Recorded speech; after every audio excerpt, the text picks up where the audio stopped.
Lucifer wasn't responsible for leading worship. He's not just a fallen angel who was part of God's choir. He was a lawyer who was a member of God's heavenly courts. If you ask most people what Lucifer's job was before he fell, they'll probably say that he was the angel in charge of leading worship. But the thing is, he wasn't. People only speculate that he was because of one verse, Ezekiel 28 verse 13, which mentions that God prepared musical instruments for him on the day that he was created. But apart from that, there's nothing that suggests that he was responsible for leading worship. But there is something else that Lucifer was in charge of. Let me tell you what his job was. His name, Lucifer, comes from two Latin words.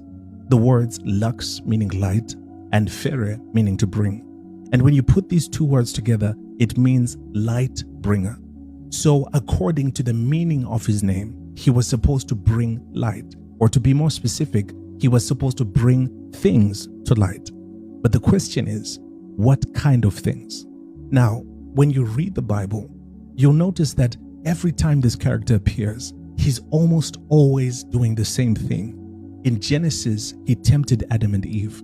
In the book of Job, he accused Job. In the book of Zechariah, he tried Joshua, the high priest. And in the Gospels, he even tested Jesus. But you'll also notice that in all of these instances, it doesn't refer to him as Lucifer. He's referred to as Satan or the devil. So does that mean that his name isn't Lucifer? No. His name is Lucifer, but Satan and the devil, on the other hand, are not names. They are titles. In other words, they describe what he does. Just like when you see a pilot and you address them as captain, captain isn't their name. It's a title. Satan or Satan isn't his name. It's a Hebrew word that means prosecutor, which is a legal title. To put it simply, a prosecutor is a lawyer whose job is to uphold the law and to charge people who break it. That's why the devil is skilled at building arguments against us, especially when we disobey what God said, because it was his job. Lucifer wasn't responsible for leading worship.